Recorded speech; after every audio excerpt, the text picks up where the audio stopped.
Stop killing your Areca Palm. Fix these mistakes for a thriving indoor jungle. Hey plant lovers, welcome back to Earthly Delights, your favorite green corner of the internet, where we turn small spaces into vibrant jungles, one plant at a time. If you've ever found yourself staring at a yellowing Areca Palm, wondering what went wrong, you're not alone. Maybe it was a gift. Maybe you brought it home because it looked perfect in the nursery.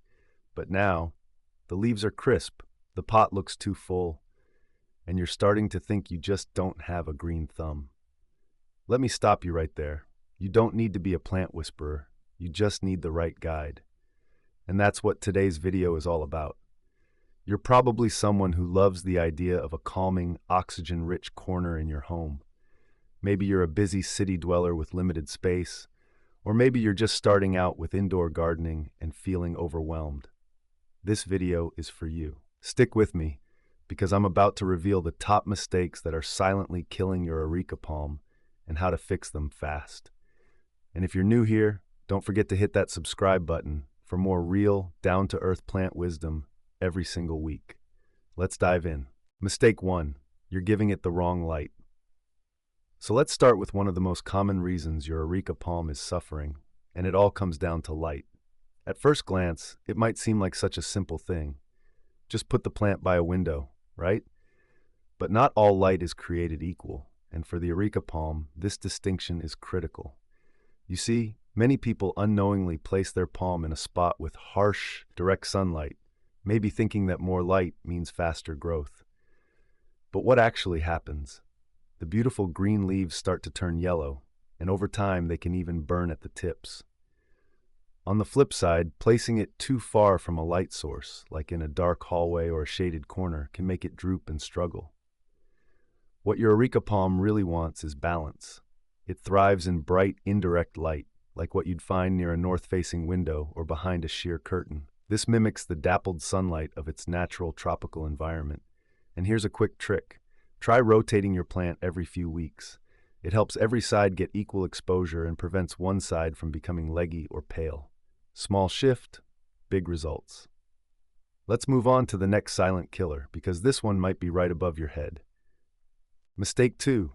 Cold air is secretly killing it. Now here's something most plant owners overlook. Temperature. Not just the temperature in your home overall, but the little microclimates inside your rooms. Have you ever placed your Areca Palm near an air conditioner or by a window that leaks cold air at night? You might not realize it, but your plant definitely does. Areca Palms are tropical by nature. They love warmth, humidity, and gentle breezes, not the icy blast of an AC unit or the chill of a winter draft. The moment temperatures drop below 20 degrees Celsius or around 68 degrees Celsius, you might start to notice the leaves curling, tips browning, or even a complete standstill in growth. It's not just discomfort, it's survival. Cold air stresses the plant, weakens its natural defenses, and opens the door to root issues or fungal infections. So what can you do? Start by finding that sweet spot. A bright, cozy corner away from vents and cold windows.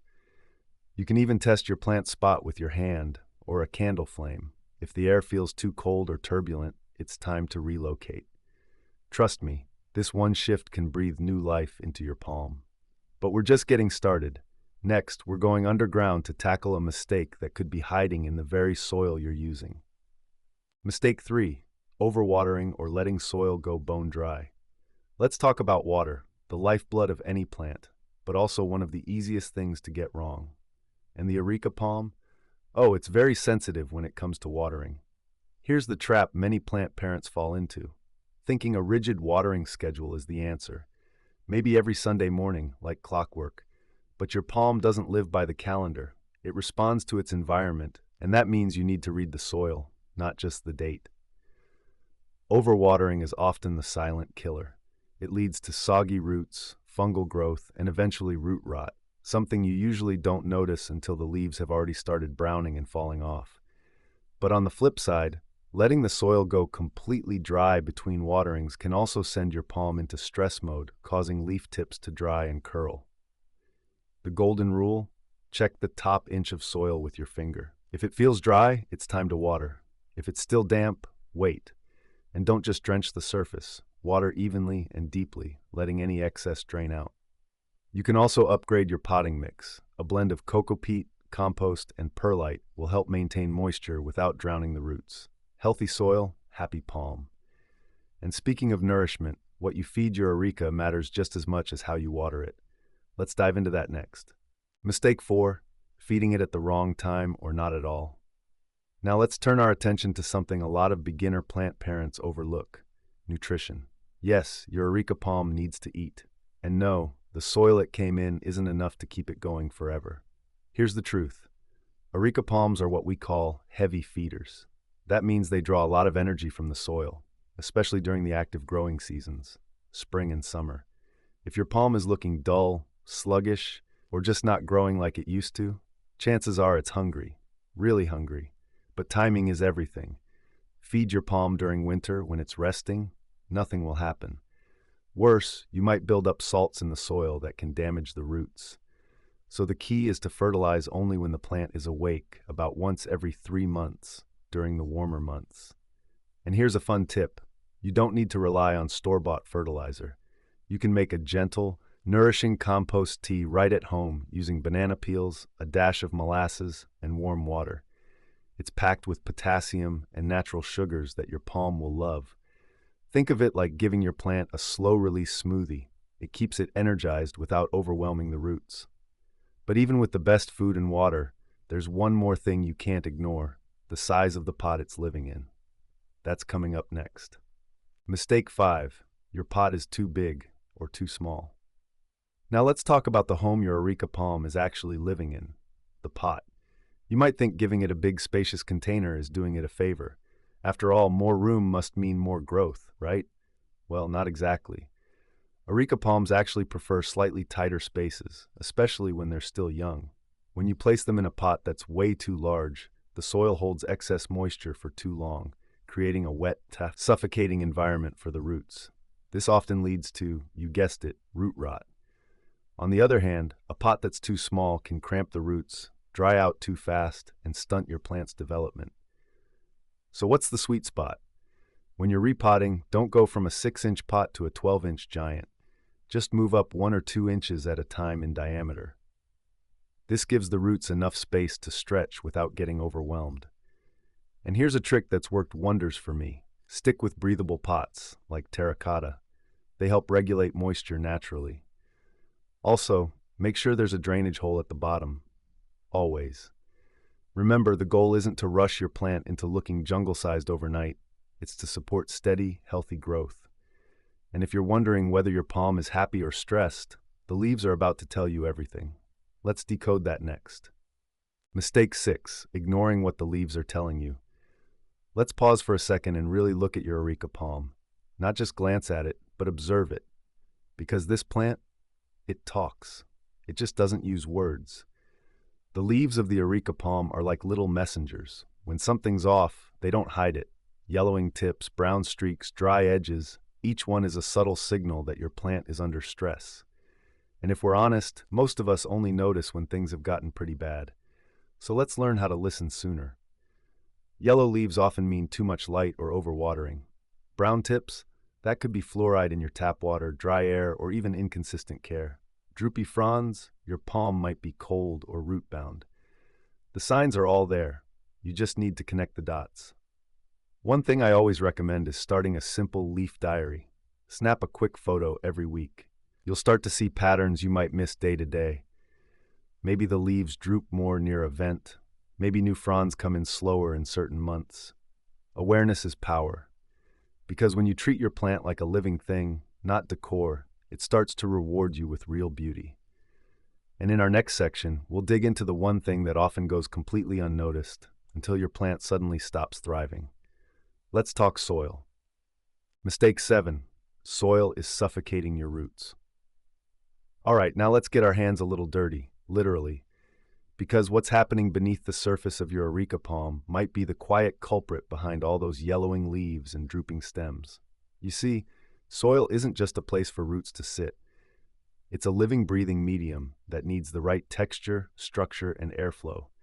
And one of the biggest mistakes I see, especially with indoor palms, is compacted soil. Over time, as you water and the plant grows, the soil can harden and tighten, cutting off oxygen to the roots.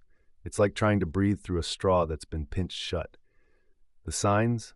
Water sitting on top too long, a heavy, tight surface, sluggish growth, even if everything else seems okay.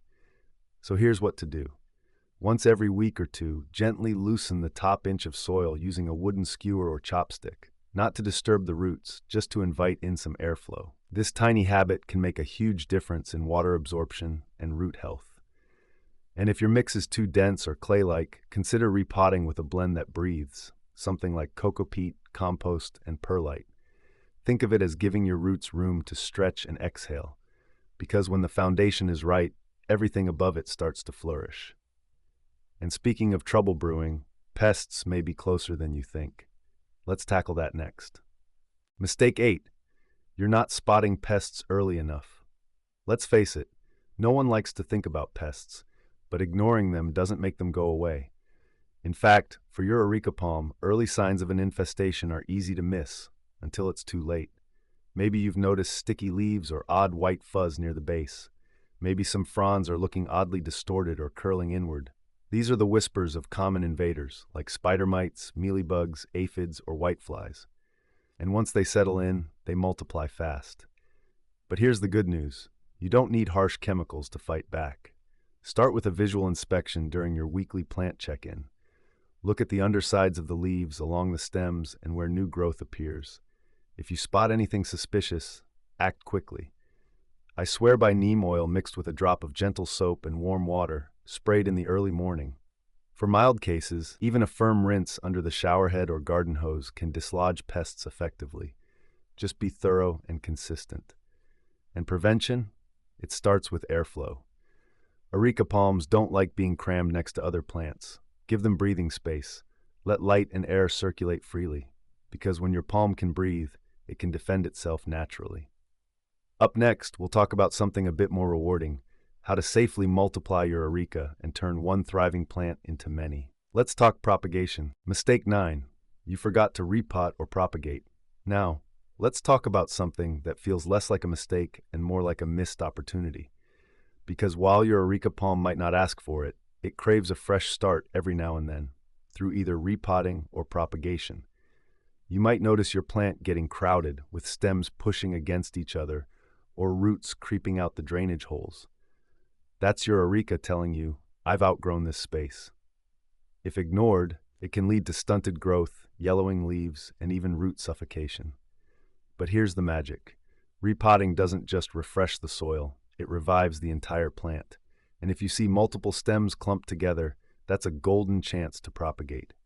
Gently lift the root ball, separate the baby offshoots, and give each one a fresh pot of its own. Spring is the best season for this. Your plant's natural growth cycle is already in motion. After dividing, let the new pots rest in a bright but shaded spot for a day before watering. This gives the roots time to settle and heal. It's kind of beautiful, isn't it? One plant becoming many. And if you do it right, not only does your Areca thrive, you'll soon have extra plants to gift, swap, or grow your very own indoor jungle. Speaking of which, let me tell you what 4 years of trial and error with this plant have taught me. You don't want to miss this. Bonus: what 4 years of failing taught me. After nurturing over 24 Areca palms for the past 4 years, let me tell you, this plant has been one of my most humbling teachers.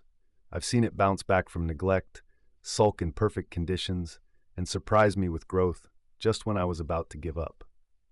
In the beginning, I made all the classic mistakes. I overwatered in winter, I placed one near a drafty window, and I bought a decorative pot with no drainage hole. Yes, even plant lovers slip up. But over time, I started paying closer attention. Not just following rules, but reading the plant like a friend, watching how it responded to light, listening to the rhythm of its needs. And here's what I've learned: it doesn't demand perfection. It just asks for consistency, awareness, and a little patience. If you're willing to meet it halfway, it gives back tenfold. Lush green fronds, cleaner air, and a peaceful energy that transforms any room. So if your Areca's been struggling, don't toss it out. It might not be failing, it might just be waiting for you to truly see it. And now, if you're dreaming of creating more than just a healthy palm, maybe even your own indoor jungle, let me show you how to get there. one plant at a time. Keep watching. Transform your space from one palm to an indoor jungle. So you've brought your Areca palm back from the brink. It's standing tall, looking greener, and maybe, just maybe, you're feeling more confident. That's your sign. You're not just keeping a plant alive anymore, you're building something bigger. Welcome to the beginning of your indoor jungle. Because here's the truth. One healthy plant often sparks the desire for more, and Areca is the perfect anchor. Its tall, elegant fronds create a lush backdrop that makes every other plant look better.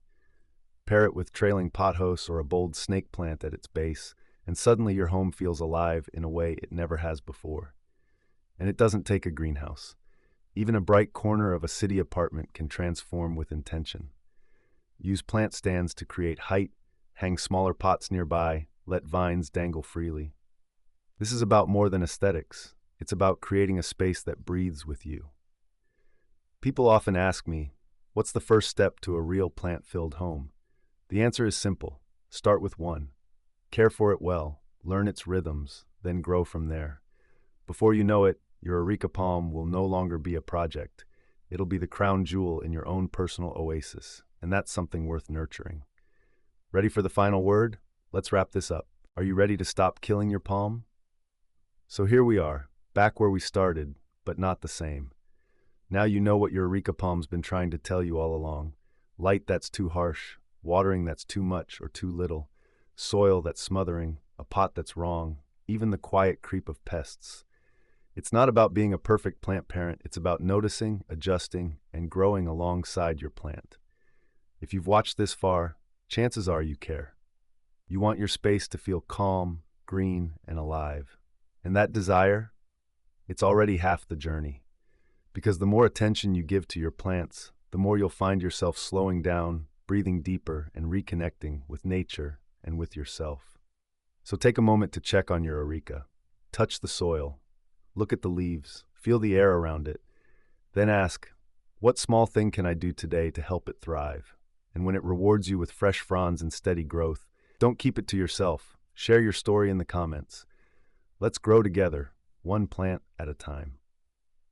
If this video helped you, even just a little, please give it a thumbs up and hit that subscribe button to join our growing Earthly Delights community.